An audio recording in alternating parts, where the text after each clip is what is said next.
In this video, I'll be showing you step by step how to create new credit in FreshBooks. It is super easy to do. So the first thing you need to do is open up FreshBooks like you usually would. Then from here, you need to go up to create new.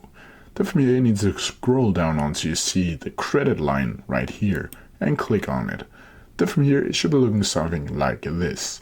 Then you need to add a credit to, which should be your client. And here you can also edit or remove a client if you want to do that. You can add in the date of issue and a credit number that you can change to whatever you really want to.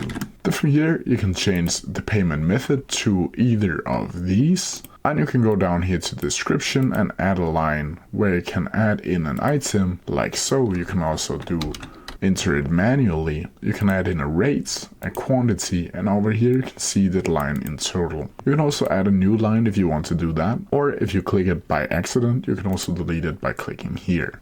Then you can see the subtotal and the total in USD or your preferred currency. Down here you can also add the notes and the terms for this credit. When you go over to the settings tab, you'll see the credit type.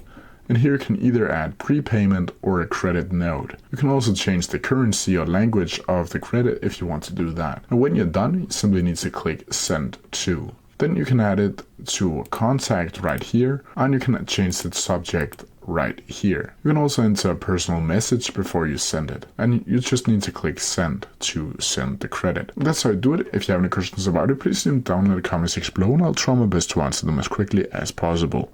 See ya!